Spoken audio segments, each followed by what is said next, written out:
De repente, dois homens de uniforme se aproximaram de Xing Shan pelas costas. Um desses homens perguntou ao protagonista quem acabara de puxar a corda do arco depois de baixar a arma. O homem disse que ele era suspeito de roubo e que deveriam interrogá-lo. O protagonista, surpreso, com a face, voltou-se para os policiais e perguntou-lhes,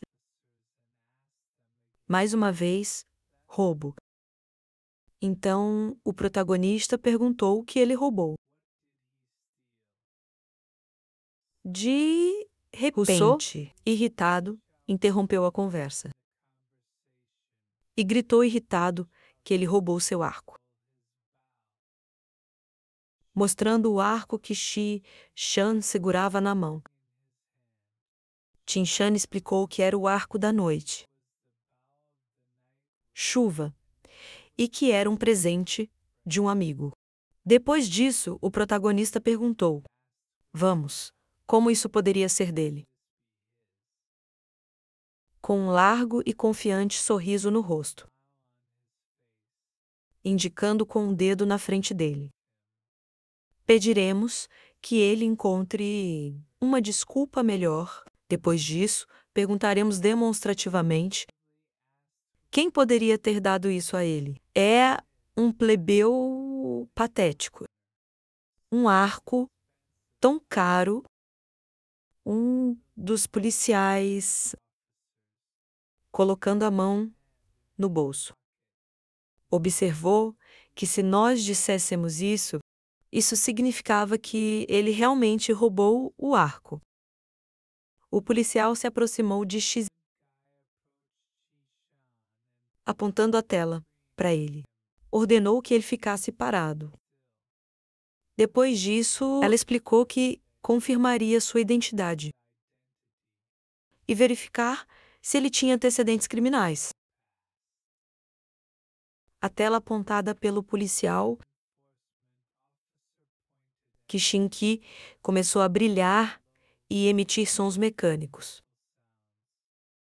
Depois disso, uma voz robótica informou que o funcionário não tinha permissão para operar. E o acesso foi negado. O homem confuso virou-se para o homem atrás dele e informou-lhe que seus direitos não eram suficientes.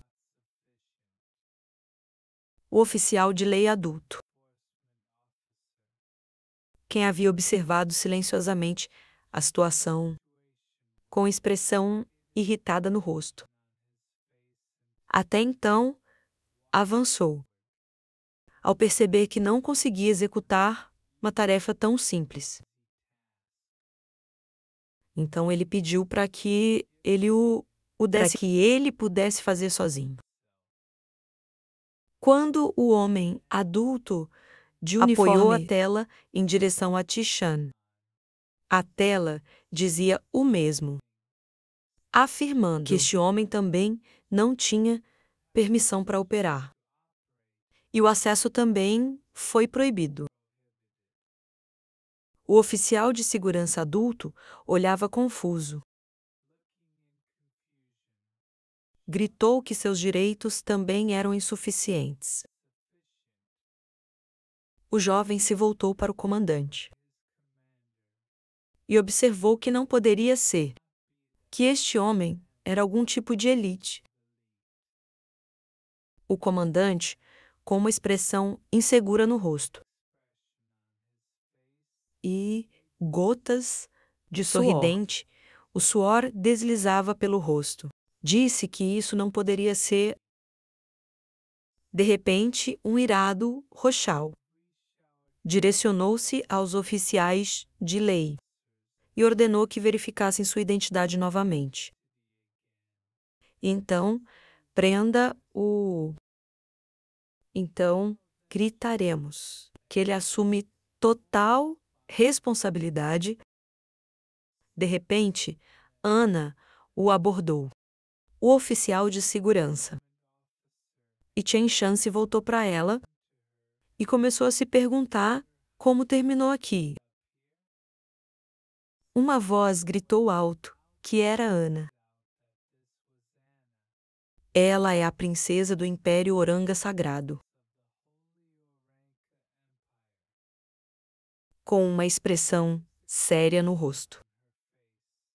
Olhando adiante, Ana se aproximou do oficial de segurança e perguntou onde queriam levar o amigo dela. O homem à frente de Ana perguntou, surpreso, se ele fosse seu amigo com um sorriso no rosto. Ana olhou para Xi e respondeu afirmativamente. Então disse que ele era o seu amigo mais próximo. Então, Ana piscou para Chen Shan e Chen Shan colocou a mão na nuca. Começou a pensar que estava causando-lhe problemas novamente. Um rabugento Weasel começou a gritar que este homem roubou seu arco e ele não se importava com quem era ou com quem era amigo. Depois disso, faremos. Gritou, ele não escaparia da punição por violar as leis da federação. Ana se voltou para Rechal. Ao mesmo tempo, pegou o arco de Chen Shan. Olhando para este arco, Ana disse que mesmo assim ela lhe deu este arco. Então ela perguntou: nós vamos, neste caso, essa flecha pode ser dele. De repente, Ana olhou para Richal com ameaça. E perguntou se ele realmente quisesse acusá-la de roubar o arco. De ele. Depois disso, Ana franziu a testa furiosamente e olhou para baixo para Richal. E aconselhou-o a pensar sobre toda a situação. Ana alertou que, se ele não respondesse, por suas palavras, um conflito entre os dois países poderia ocorrer, no final, em estado de choque e grande medo. Vamos olhar para... E ficou incapaz de falar algo inteligível. Por confusão, Ana se aproximou e gritou que, se ele não tivesse mais nada a dizer, ele deveria sair daqui o mais rápido possível. Nós a obedeceremos. E saiu com uma expressão perdida. Ana gritou para ele, olhando para sua espinha. Fique também o mais distante possível de Xizan. Ela disparou uma flecha de fogo nas costas dele e disse que se ele ousasse incomodá-lo novamente, ela não achava que poderia perdoá-lo. Ela solta a corda do arco e apontou a flecha para a cabeça do recuante. Vamos. Esta flecha, carregada de energia de fogo, passe direto, em seguida, a bala de fogo. Imediatamente queimando o cabelo no centro de sua cabeça. Um momento com depois, as lágrimas rolando, o rosto de Wichel. Ele gritou com medo de que isso não voltasse a acontecer. E ele não faria isso mais. Neste momento, uma longa e extensa calvície, uma mancha, se formou na cabeça de Wichal, entre seus cabelos. O fugitivo, com medo, imploramos perdão. Ana observou o fugitivo Wichou. Depois disso, o personagem principal percebeu que, ao agir assim, ela traria problemas para si mesma. Voltando-se para ele, Ana disse que não havia nada de terrível nisso. E ainda assim, alguém precisava restaurar a ordem aqui. Bong Hua observava a situação em silêncio, com expressão sombria. Olhando adiante, achou essa senhora tão problemática. Ele só pôde chorar após esses pensamentos. As lágrimas começaram a rolar pelos seus olhos. Pouco depois desses eventos, a flecha acertou o centro do alvo. Ana, com o arco na mão, gritou que era realmente um bom arco. Então, Ana se voltou para e pediu-lhe para ir com ela ao Império Sagrado de Oranga. Depois disso, ela disse que o Estado precisava dele. Tanto quanto ela, vendo que o personagem principal riu, Ana perguntou o que havia de engraçado. Depois disso, o personagem principal se aproximou silenciosamente dela e pegou a corda perto da mão de Ana. Com a mão, então, ele colocou a mão no ombro dela. Ana, confusa, assistia a isso. Perguntou o que ele estava fazendo. O personagem principal se pressionou contra Ana por trás e disse que ela estava tirando errado. E a mão dela deveria estar mais alta. Com expressão confusa, ele olhou. percebeu que ele era mestre em mudar de assunto. Depois disso, Ana disse que toda a aristocracia da Federação Unida. Ela queria matá-lo e realmente não entendia. Por que ele ainda queria ficar aqui? Enquanto Shen Shan segurava Ana e apontava seu arco. A tela no bolso dele começou a emitir sons. Momento depois, Sushiwa apareceu na tela e cumprimentou Shihan. E perguntou o que ele estava fazendo. O protagonista olhou para a tela com surpresa. Com expressão de surpresa, o personagem perguntou a Sushiwi. Ana também olhou para a tela confusa.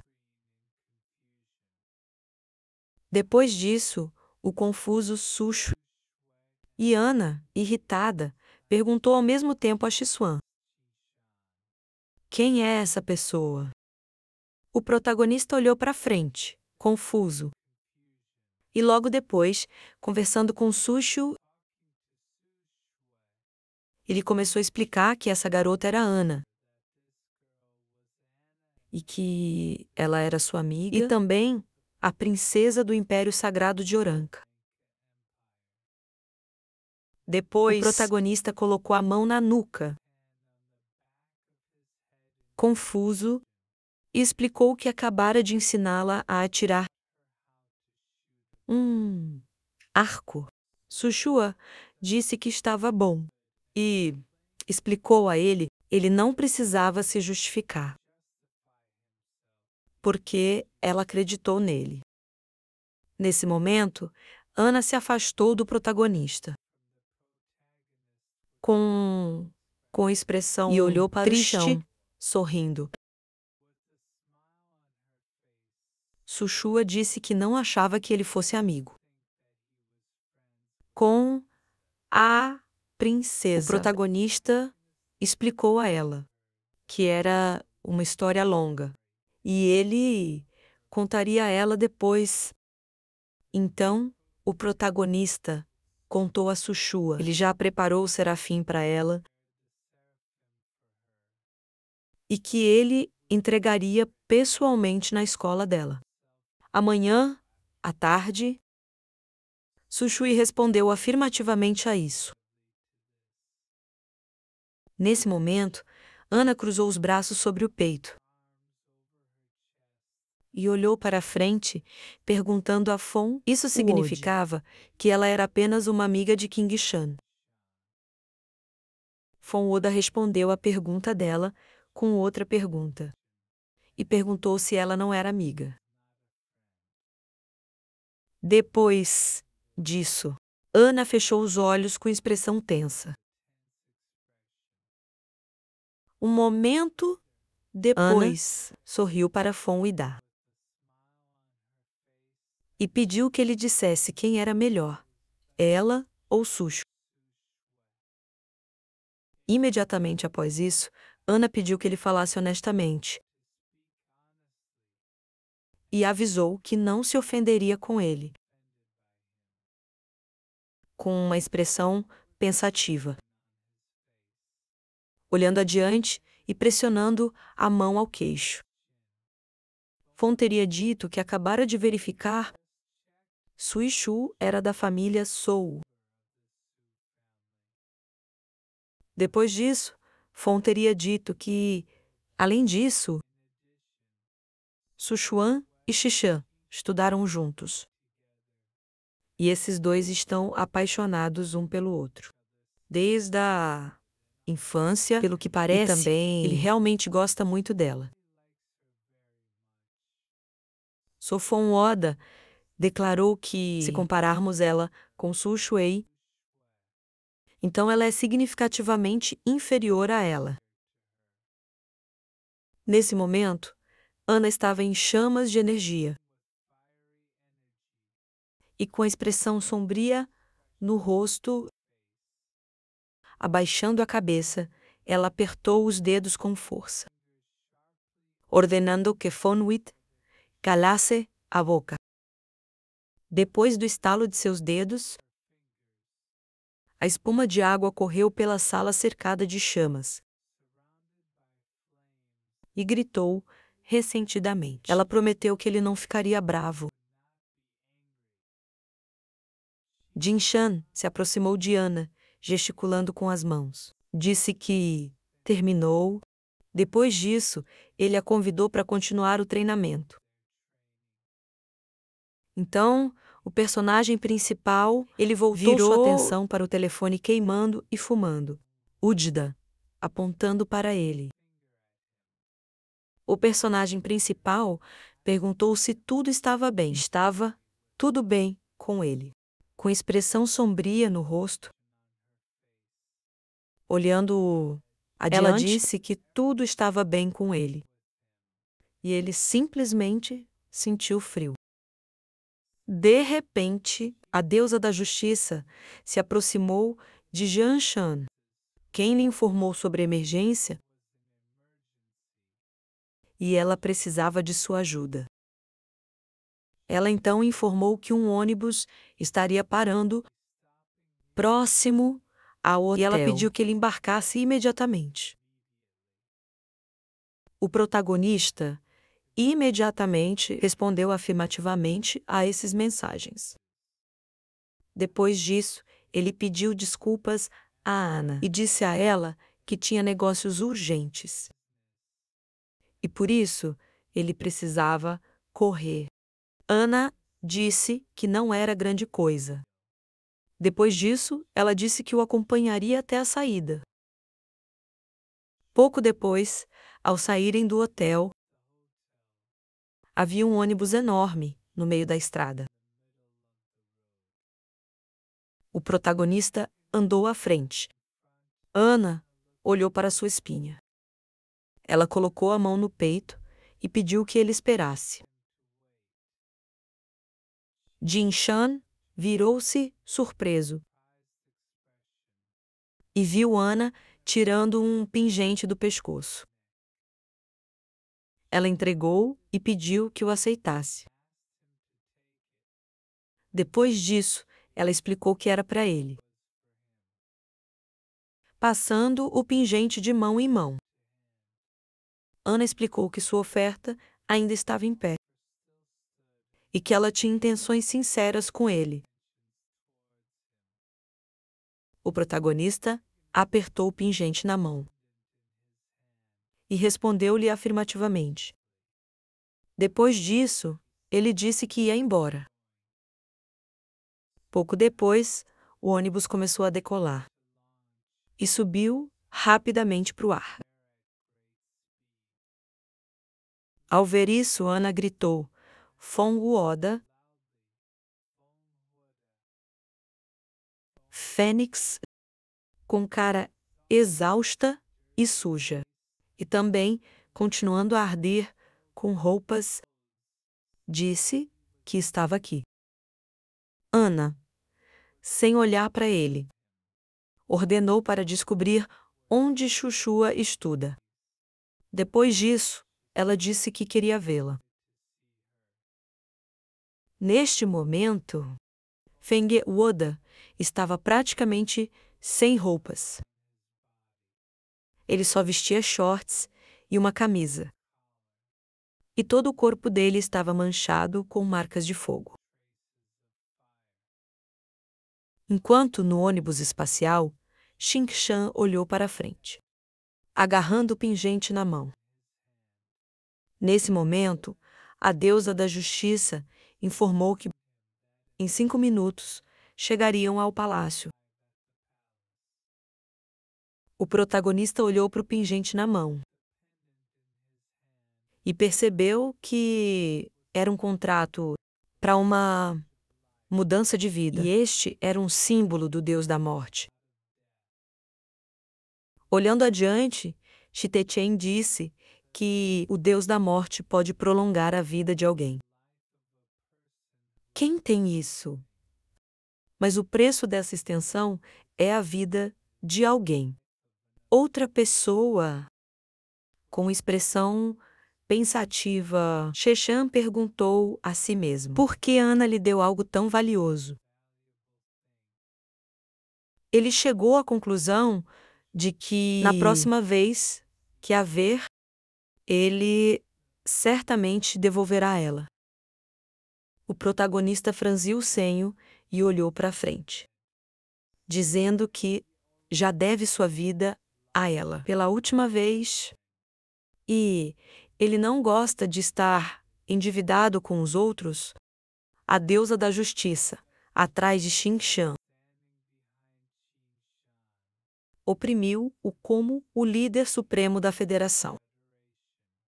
Então disse que, de acordo com a Constituição, para proteção dos direitos dos cidadãos da federação, ela é obrigada ao informar los últimos eventos. O protagonista olhou surpreso e perguntou: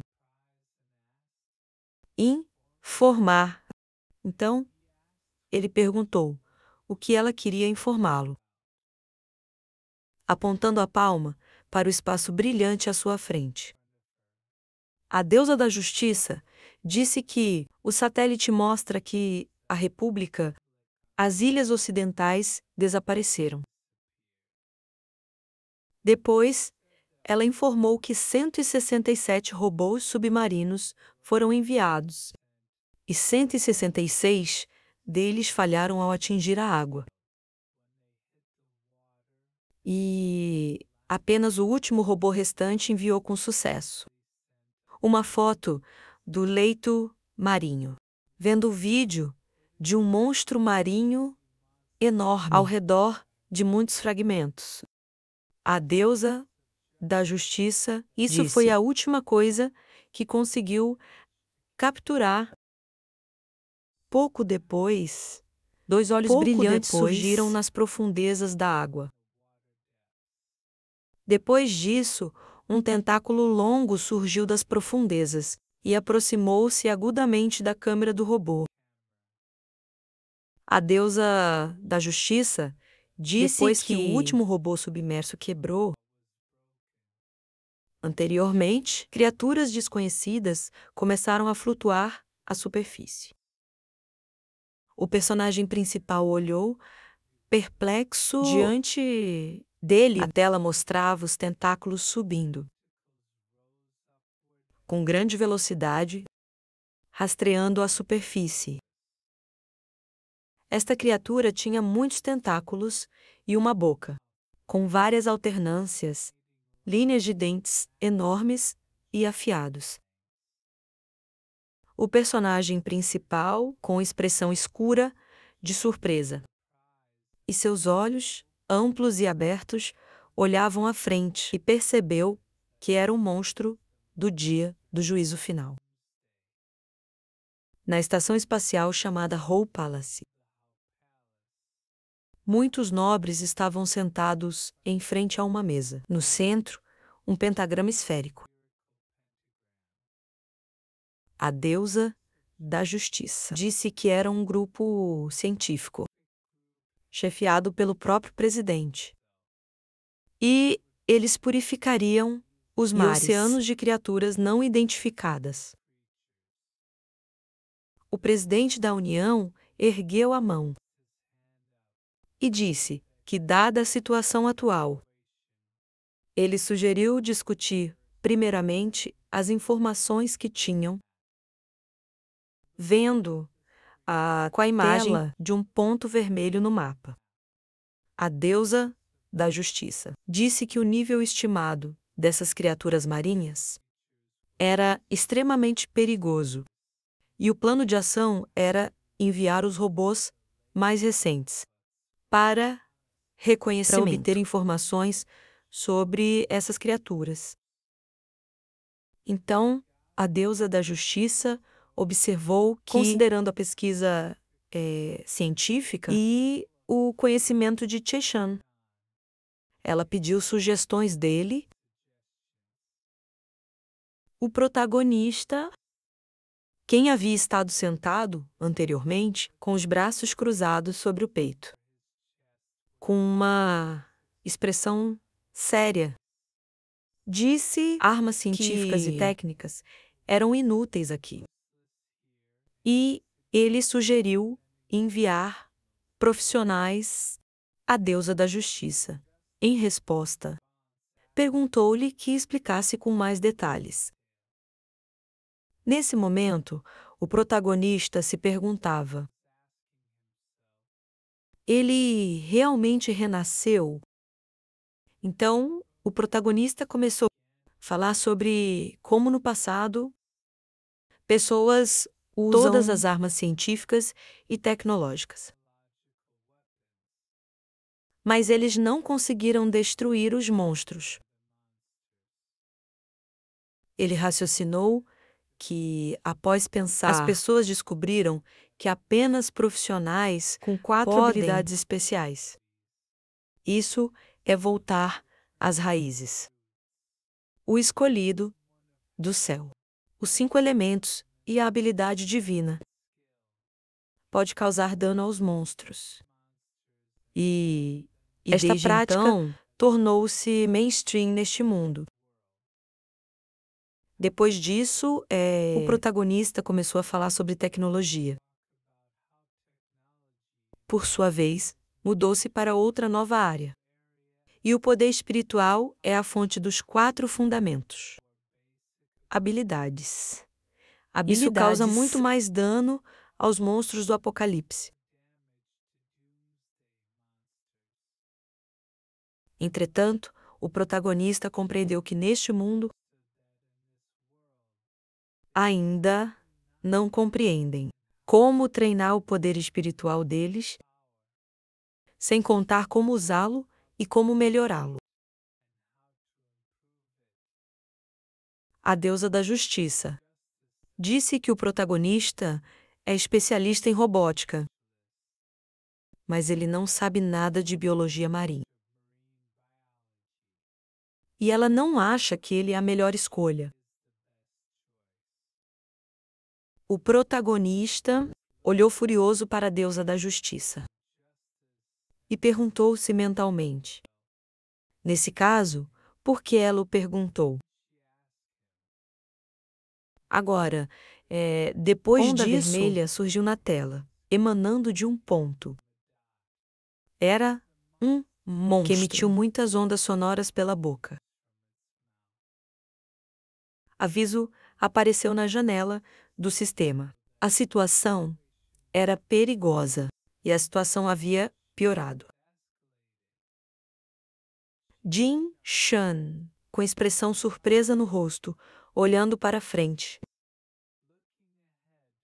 achou que era um monstro de barulho.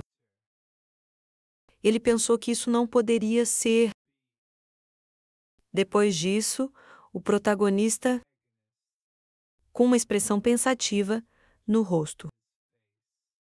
Começou a raciocinar que se lembrava disso. Na vida passada dele. O primeiro monstro a surgir não era este.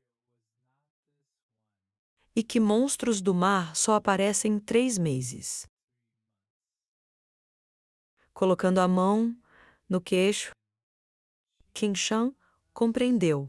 Pareceu-lhe alguns problemas surgiram no mundo real. E o fim do mundo chegaria um pouco antes. A primeira coisa afetada pelo ar do além-túmulo são os mares e oceanos. E após essas mudanças no mundo humano, e após várias catástrofes, finalmente a humanidade conseguiu se firmar. E foi que nessa hora o mundo do jogo e o mundo real se cruzaram. Depois disso, o protagonista apertou firmemente a mão tensa, percebendo que em sua vida passada, desastres aconteceram um após o outro. Mas desta vez, a ordem era diferente. Franzindo as sobrancelhas, Xishan olhou para frente com seriedade e pensou que, com o renascimento, ele só poderia melhorar a si mesmo e suas habilidades, sem perder um segundo.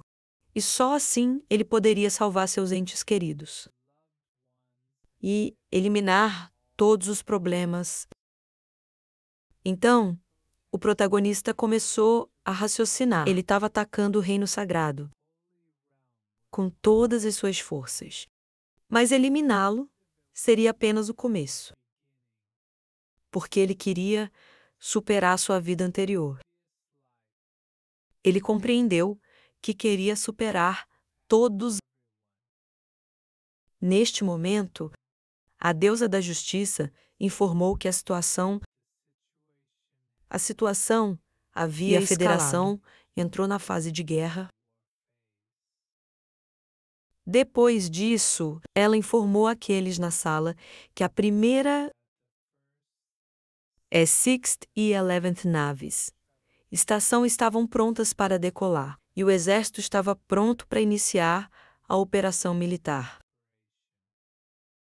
A deusa da justiça disse: as naves estação estavam alinhadas e estavam se preparando para lançar os projéteis. Depois de algum tempo, ela informou que a preparação para o lançamento dos projéteis. O alvo foi encontrado e o objetivo foi alcançado. Então, o ataque começaria em breve. Depois de mais um curto tempo, a deusa da justiça gritou um voleio de todos os canhões.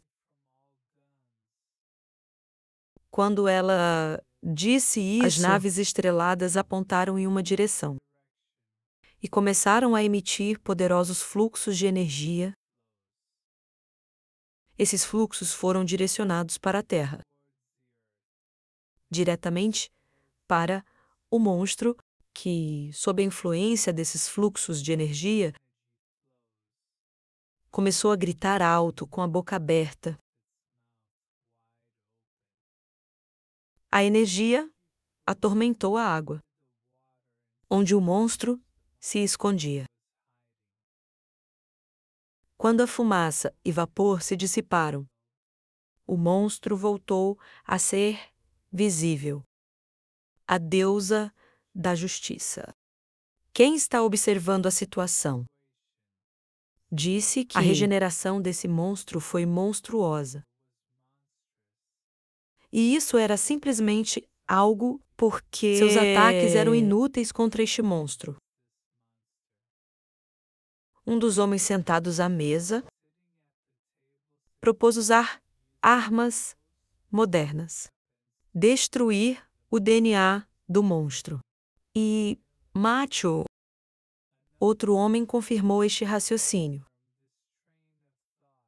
e acrescentou que o monstro poderia ser atacado com uma bomba de nêutrons, porque a camada externa estava bem retirar o número 59.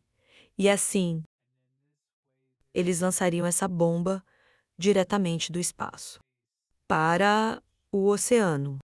Neste raciocínio, Qin Shan pensou que, com o nível tecnológico atual, seus propósitos não eram ruins.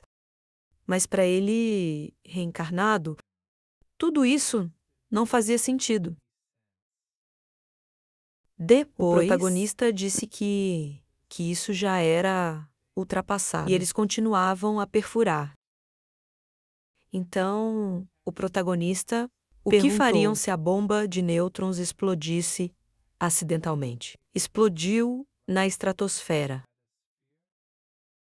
Enquanto os idosos olhavam para Qin Shan com expressões surpresas, a deusa da justiça disse que essa proposta foi rejeitada, porque poderia prejudicar toda a humanidade.